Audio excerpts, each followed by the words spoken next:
ಜಿಲ್ಲೆಯ ಸಕಲೇಶಪುರ ವಿಧಾನಸಭಾ ಕ್ಷೇತ್ರ ವ್ಯಾಪ್ತಿಯಲ್ಲಿ ಕೇಂದ್ರ ಸರ್ಕಾರದ ಮಹತ್ವಾಕಾಂಕ್ಷಿ ಯೋಜನೆ ಪ್ರಧಾನಮಂತ್ರಿ ಆವಾಸ್ ಯೋಜನೆಯಲ್ಲಿ 3 ಕೋಟಿಗೂ ಹೆಚ್ಚು ಅವ್ಯವಹಾರದ ಗಂಭೀರ ಆರೋಪದ ಹಿನ್ನೆಲೆಯಲ್ಲಿ ಬಿಜೆಪಿ ಪಕ್ಷದ ಜಿಲ್ಲಾ ಘಟಕದ ನೇತೃತ್ವದಲ್ಲಿ ಹಾಸನ ಜಿಲ್ಲಾ ಪಂಚಾಯತ್ ಕಚೇರಿ ಎದುರು ಬುಧವಾರದಂದು ಬೃಹತ್ ಪ್ರತಿಭಟನೆ ನಡೆಸಿ ಅಧಿಕಾರಿಗಳನ್ನು ಅಮಾನತು ಮಾಡಬೇಕು ಹಾಗೂ ಅವರ ಮೇಲೆ ಕಠಿಣ ಕಾನೂನು ಕ್ರಮ ಜರುಗಿಸಬೇಕು ಎಂದು ಆಗ್ರಹಿಸಿ ಮನವಿ ಸಲ್ಲಿಸಲಾಯಿತು. ಈ ಸಂದರ್ಭದಲ್ಲಿ ಆಲೂರು ಸಕಲೇಶಪುರ ವಿಧಾನಸಭಾ ಕ್ಷೇತ್ರದ ಶಾಸಕ ಸಿಮೆಂಟ್ ಮಂಜು ಮಾಧ್ಯಮದೊಂದಿಗೆ ಮಾತನಾಡಿ, ಹಾಸನ ಜಿಲ್ಲೆಯ ಸಕಲೇಶಪುರ ವಿಧಾನಸಭಾ ಕ್ಷೇತ್ರದಲ್ಲಿ ಪಿಎಂಎವೈ ಯೋಜನೆ ಅಡಿಯಲ್ಲಿ 3 ಕೋಟಿ ರು ಹೆಚ್ಚು ಹಣದ ಅವ್ಯವಹಾರ ನಡೆದಿದೆ. 219ಕ್ಕೂ ಹೆಚ್ಚು ಅರ್ಹ ಫಲಾನುಭವಿಗಳಿಗೆ ತಲುಪಬೇಕಿದ್ದ ಸರ್ಕಾರದ ಅನುದಾನವನ್ನು ಅಧಿಕಾರಿಗಳೇ ದುರುಪಯೋಗ ಮಾಡಿಕೊಂಡಿದ್ದಾರೆ. ಯೋಜನೆಯ ಅನುಷ್ಠಾನದಲ್ಲಿ ತಾಲೂಕು ಪಂಚಾಯತ್ ಕಾರ್ಯನಿರ್ವಹಣಾಧಿಕಾರಿ, ಜಿಲ್ಲಾ ಮಟ್ಟದ ಯೋಜನಾ ನಿರ್ದೇಶಕರು ಹಾಗೂ ಜಿಲ್ಲಾ ಪಂಚಾಯತ್ ಮುಖ್ಯ ಲೆಕ್ಕಾಧಿಕಾರಿಗಳ ವಿರುದ್ಧ ಗಂಭೀರ ಆರೋಪಗಳು ಕೇಳಿ ಬಂದಿವೆ ಎಂದು ದೂರಿದರು. ಯೋಜನೆಯ ಪ್ರಕ್ರಿಯೆ ಡಿಜಿಟಲ್ ವ್ಯವಸ್ಥೆಯ ಮೂಲಕ ನಡೆಯುವ ಸಂದರ್ಭದಲ್ಲಿ ಅಧಿಕಾರಿಗಳ ಲಾಗಿನ್ ಬಳಸಿಕೊಂಡು ಅನುಮೋದನೆ ನೀಡಲಾಗಿದೆ. ಫಲಾನುಭವಿಗಳ ಪಟ್ಟಿಯಲ್ಲಿ ನಕಲಿ ದಾಖಲೆಗಳನ್ನು ಸೇರಿಸಿ ಹಣವನ್ನು ಬೇರೆ ಖಾತೆಗಳಿಗೆ ಜಮಾ ಮಾಡುವ ದುರುದ್ದೇಶದ ಕ್ರಮ ಕೈಗೊಳ್ಳಲಾಗಿದೆ. ಇದು ಅರ್ಹ ಫಲಾನುಭವಿಗಳ ಹಕ್ಕನ್ನು ಕಸಿದುಕೊಳ್ಳುವುದಲ್ಲದೆ ಸರ್ಕಾರಿ ಯೋಜನೆಯ ವಿಶ್ವಾಸಾರ್ಹತೆಯನ್ನು ಹಾಳು ಮಾಡಿದೆ ಎಂದು ಆಕ್ರೋಶ ವ್ಯಕ್ತಪಡಿಸಿದರು.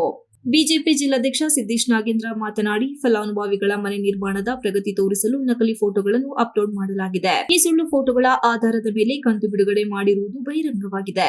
ಸಕಲೇಶಪುರ ತಾಲೂಕಿನ ಫಲಾನುಭವಿಗಳ ಹೆಸರು, ಗ್ರಾಮ, ಮಂಜೂರಾತಿ ಸಂಖ್ಯೆಯನ್ನು ಬಳಸಿಕೊಂಡು ಹಾಸನ ತಾಲೂಕಿನ ವಿವಿಧ ಬ್ಯಾಂಕ್ ಖಾತೆಗಳಿಗೆ ಹಣ ವರ್ಗಾಯಿಸಲಾಗಿದೆ.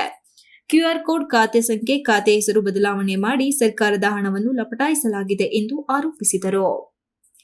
ಪ್ರತಿಭಟನಾಕಾರರು ಯೋಜನೆಯ ಅನುಷ್ಠಾನದ ಕ್ರಮವನ್ನೇ ಪ್ರಶ್ನಿಸಿದರು. ನಿಯಮದ ಪ್ರಕಾರ ಫಲಾನುಭವಿಗಳ ಪಟ್ಟಿಯನ್ನು ಪಂಚಾಯತ್ ಅಭಿವೃದ್ಧಿ ಅಧಿಕಾರಿಗಳು ತಯಾರಿಸಿ ತಾಲೂಕು ಪಂಚಾಯತ್ ಕಾರ್ಯನಿರ್ವಹಣಾಧಿಕಾರಿ ಅನುಮೋದನೆ ನೀಡಿದ ಬಳಿಕ ಜಿಲ್ಲಾ ಮಟ್ಟದ ಯೋಜನಾ ನಿರ್ದೇಶಕರಿಗೆ ಕಳುಹಿಸಿ ಅಂತಿಮವಾಗಿ ಜಿಲ್ಲಾ ಪಂಚಾಯತ್ ಮುಖ್ಯ ಲೆಕ್ಕಾಧಿಕಾರಿ ಪರಿಶೀಲಿಸಿ ಹಣ ಬಿಡುಗಡೆ ಮಾಡಬೇಕಾಗಿದೆ.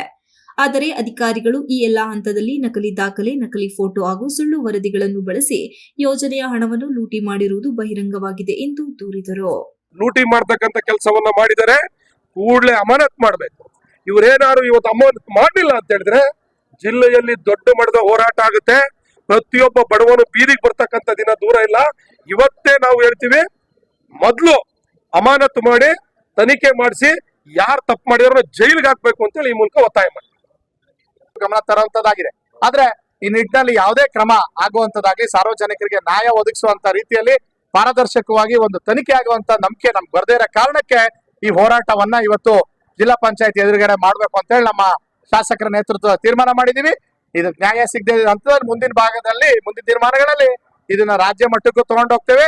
ನ್ಯಾಯ ಸಿಗುವವರೆಗೂ ನಮ್ಮ ಹೋರಾಟವನ್ನ ಮುಂದುವರಿಸ್ತೇವೆ ಅಂತ ಈ ಸಂದರ್ಭದಲ್ಲಿ ಹೇಳಲಿಕ್ಕೆ ಬಯಸ್ತೇನೆ. ಪ್ರತಿಭಟನೆಯಲ್ಲಿ ಬಿಜೆಪಿ ಜಿಲ್ಲಾ ಘಟಕದ ಅಧ್ಯಕ್ಷ ಸಿದ್ದೇಶ್ ನಾಗೇಂದ್ರ, ಪ್ರಧಾನ ಕಾರ್ಯದರ್ಶಿ ಅಮಿತ್ ಶೆಟ್ಟಿ, ಗಿರೀಶ್, ಬಿಎಚ್ ನಾರಾಯಣಗೌಡ, ರಾಜ್ಕುಮಾರ್, ವೇದಾವತಿ, ಚನ್ನಕೇಶವ, ವಿಶಾಲಾಕ್ಷಿ ಹಾಗೂ ಅನೇಕ ನಾಯಕರು ಪಾಲ್ಗೊಂಡು ಬಿಜೆಪಿ ಧ್ವಜ ಹಿಡಿದು ಪ್ರತಿಭಟನೆ ನಡೆಸಿದರು. Srinivas, TV 46 news Kannada, Hassan. You are watching TV 46 News Kannada.